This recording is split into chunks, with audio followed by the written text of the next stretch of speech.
Hola,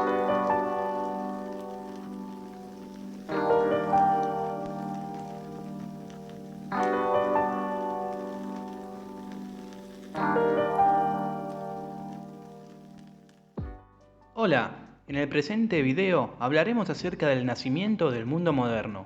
Esto nos permitirá en un futuro entender el contexto en el que nace la filosofía moderna y cómo se desarrolla. Es por eso que vamos a hablar sobre el Renacimiento, la Reforma, la Contrarreforma, la ciencia moderna inaugurada por Copérnico, Galileo y Newton y el surgimiento de la ciencia burguesa y la etapa de madurez de esta ciencia. Comencemos. El mundo moderno y la sociedad capitalista tuvieron su cuna en la estructura de la sociedad feudal. La transición entre esta y aquellos fue larga, complicada y sangrienta.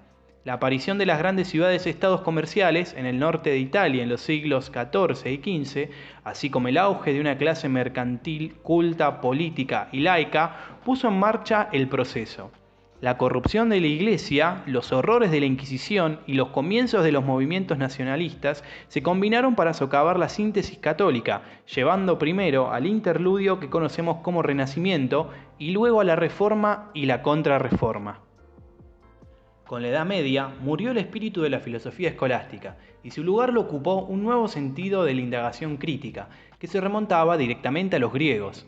En los siglos XV y XVI se echaron los cimientos de la filosofía y la ciencia modernas, mientras el mundo se abría tanto a las nuevas ideas como a los nuevos viajes de exploración. ¿Cómo pudo suceder esto? El Renacimiento proponía una nueva cultura capitalista en la economía, clásica en el arte y la literatura y científica en el enfoque de la naturaleza. León Battista Alberti, el primer teórico artístico del Renacimiento, dijo que los seres humanos pueden hacerlo todo si quieren. En este período situamos a Maquiavelo y su filosofía política, a los humanistas como Moro y Erasmo, que criticaron las ideas medievales, a Vesalio y el estudio sistemático de la anatomía humana, a los grandes viajeros, Díaz da Gama, Magallanes y Colón, con astrónomos judíos y cartógrafos árabes, a la transformación de la astrología en astronomía y la figura de Copérnico, a la reforma de Calvino y Lutero que permite que Dios entre en el corazón del individuo, al nacimiento de la química, cuyo antecesor había sido la alquimia, a la experiencia directa como más importante que la autoridad, a los avances en la ciencia pictórica y al surgimiento del ser humano del Renacimiento, Leonardo y Alberti, al resurgimiento de los estudios clásicos en literatura, arquitectura y filosofía, a la imprenta y a los avances tecnológicos en minería, bombeo y metalurgia. La reforma fue iniciada por Martín Lutero, un monje que presentó 95 tesis contra la corrupción eclesiástica, logrando una repercusión revolucionaria. Su doctrina central fue la justificación a través de la fe y no de las obras. Afirmó que la autoridad de la Biblia era mayor que la de la tradición de la Iglesia. Denigró a los sacerdotes y dijo que había que barrer con toda la parafernalia del purgatorio, la misa, los mantos, las imágenes talladas y las indulgencias papales. También defendió vigorosamente la predestinación y la noción del pecado de San Pablo. Declaró que la terrible situación de los seres humanos solo podía resolverse mediante la fe, no mediante la razón. Aunque Lutero insistía en que los hombres deben obedecer en todo momento a sus gobernantes, otros encaminaron el protestantismo por vías más radicales. En Ginebra, Suiza, Juan Calvino creó una ciudad-estado protestante basada en su obra Institución Cristiana. Nuevamente, la doctrina básica era la predestinación, pero la vida civil debía organizarse en forma igualitaria. El extremismo de Calvino dio origen más tarde al presbiterianismo y al congregacionismo, e influyó en los peregrinos que emigraron a América. La respuesta de la Iglesia Católica fue la Contrarreforma.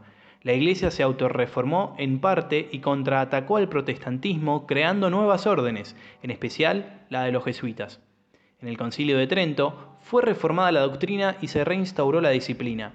En esta época de guerras religiosas, los príncipes católicos también lucharon contra los nuevos estados protestantes. Un exsoldado español, Ignacio de Loyola, formó su Sociedad de Jesús en las filas militares. La nueva orden jesuita produjo enérgicas luchas por herejía, vigorosos misioneros y creó las mejores escuelas de la cristiandad. La Contrarreforma detuvo la difusión del protestantismo, pero hizo poco y nada por la filosofía.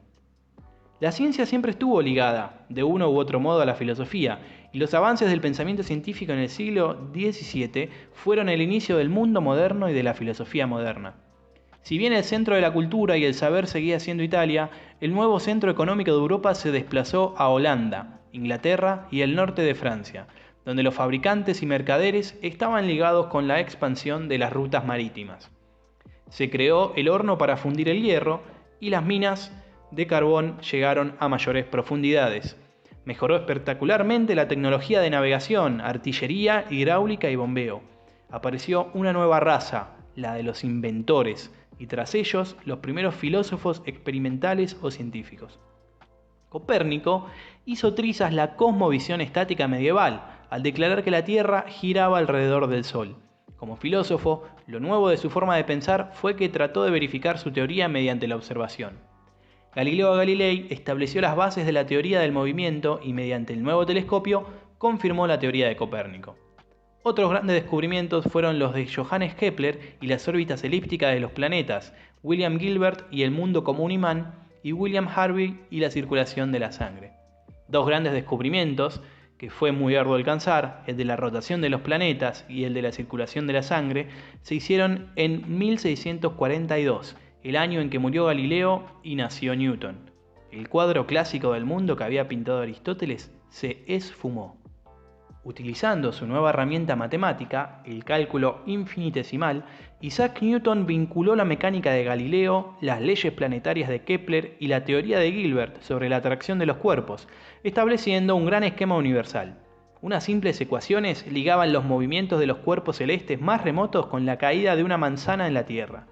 Su descripción del universo mecánico, tan precisa en sus detalles y en apariencia tan perfecta, no fue cuestionada hasta Einstein, y aún sigue dominando la imaginación popular.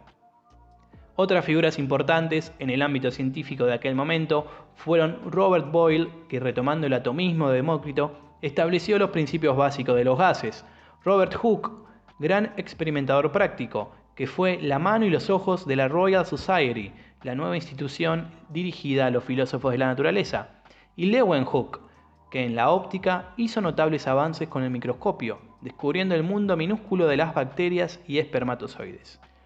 Esto es todo lo relativo al nacimiento del mundo moderno. Habiendo aprendido estas cuestiones, estamos en condiciones de iniciar con la discusión entre cómo conoce el ser humano, entre racionalismo, donde la primacía la ocupa la razón, o empirismo, donde la primacía radica en la experiencia y los sentidos. En los próximos videos hablaremos sobre filósofos tales como René Descartes o John Locke, filósofos que sostendrán ideas diversas, hasta incluso opuestas, sobre la teoría del conocimiento.